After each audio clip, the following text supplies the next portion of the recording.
Welcome back to another episode, all. Throughout this episode, we are going to discuss Ole Ivar Lovaas, the founder of Applied Behaviour Analysis. Let's get started.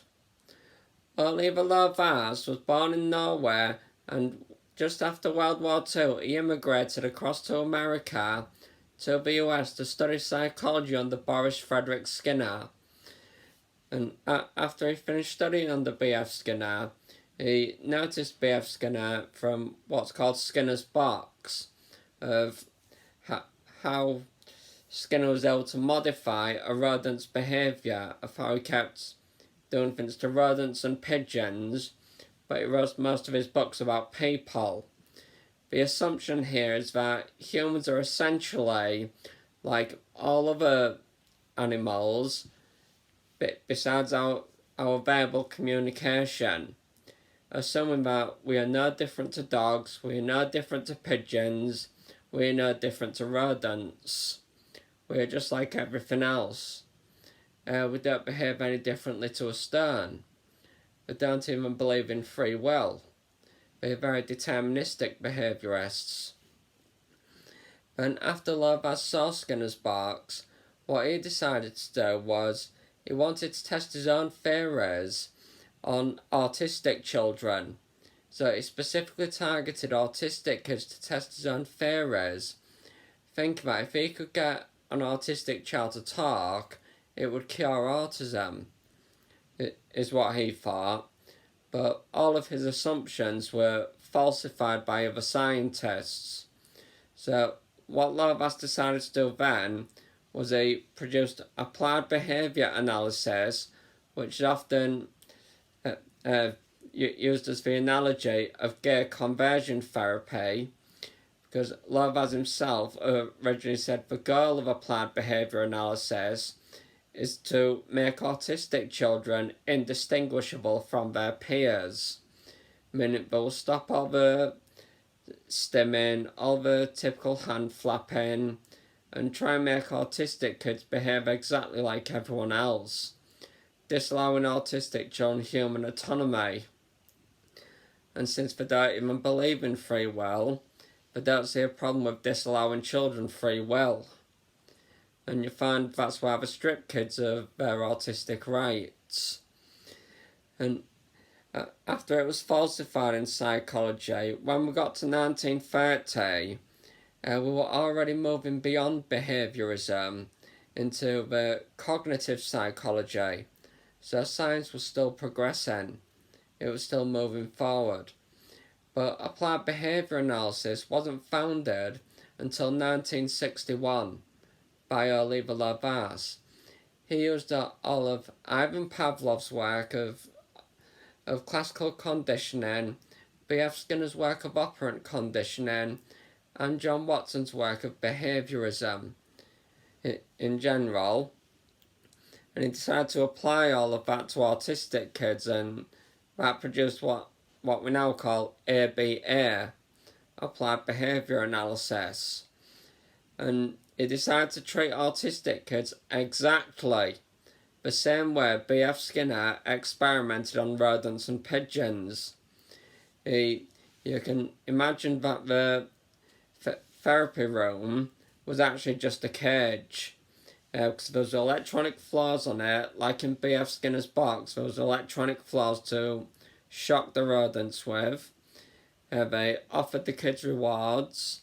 That's what Ole Ivar Lovaas did to the kids. He offered rewards, gave them electronic shocks, smacked them, beat them up. He did conversion therapies, and if they followed the instruction, he gave them a reward for it. So he didn't actually see autistic kids as humans. ABA saw autistic children as subhumans, but we are not real people. And that's why when someone hears of ABA, they immediately describe it as abusive. There's an official dog trainer online who's written a blog post because she felt real offended.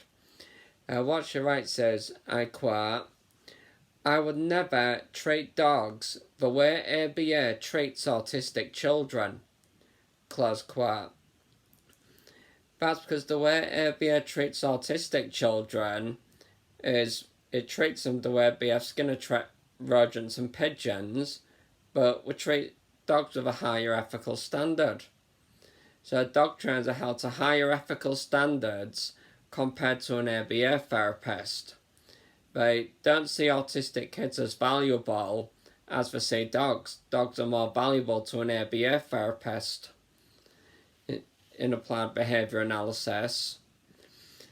And from there, so since it was founded in 1961, all of ABA was founded on outdated science. It was already proven false.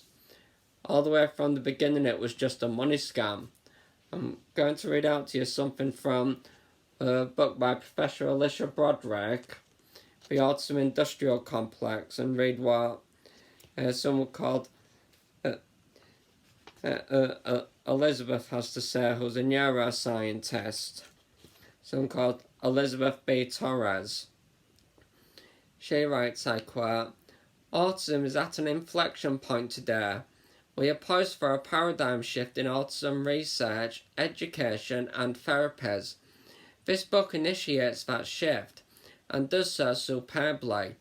In the Autism Industrial Complex, how branding, marketing, and capital investment turned autism into big business, we learn about the history and evolution of this multi-billion-dollar per year operation. Thanks to this history, we'll remember Lovaas, ABA, and behaviourism in general not as a science, but as a branding, rhetoric, and marketing plot that transiently misguided many well-intended parents and professionals, and that in so doing profited with greed by preying on our human hopes and our trust in science and our fears." Close quote.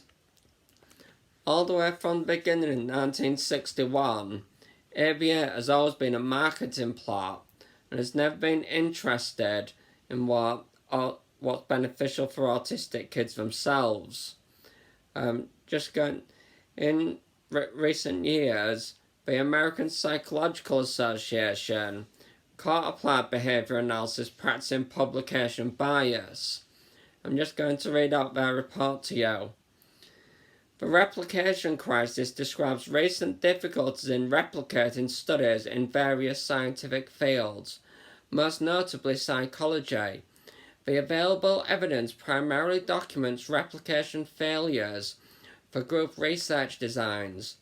However, we argue that contingencies of publication bias that led to the replication crisis also operate on applied behaviour analysis. Researchers who use single-case research designs. This bias strongly favours publication of single-case research design studies that show strong experimental effect, and disfavours publication of studies that show less robust effect.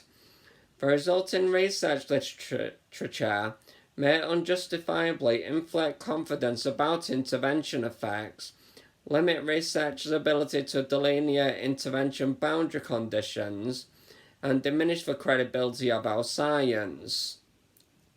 The ABA community is not immune from the pitfalls of publication bias, commonly associated with group comparison research. Contingencies of reinforcement that contribute to the file drawer, effect on researchers in all disciplines, also operate on applied behaviour analysts. There is evidence that research bias may be endemic within our current scientific and publication practices, which negatively affect the scientific integrity of our field as a whole. We have offered modest and preliminary suggestions for researchers and the research community to guard against publication bias, with the intention of stimulating the ABA community to adopt, improve, or expand upon them. Discounting or ignoring the problem likely will diminish the credibility of our findings among our scientific colleagues, negatively affect consumers of our services, and undermine public confidence in behaviour analytical treatments. Conversely, addressing publication bias and related issues likely will advance scientific knowledge about behaviour, improve consumer outcomes associated with behavioural treatments, and promote public confidence in the technology of behaviour. End of quote. That's what the American Psychological Association call ABA doing, because all the ABA clinics to each other are actually competing against one another for money. That is what they are doing. So it's still this day a money scam. ABA is now in dealership with private equities and other stakeholders, but every single April they have what they call an Autism Investor Summit, where they actually gather together. They don't bother discussing what's ethical, they don't bother researching what's scientific. They discuss all they can to make the greatest business decisions of how to make the biggest profit. Just going to read out what they say.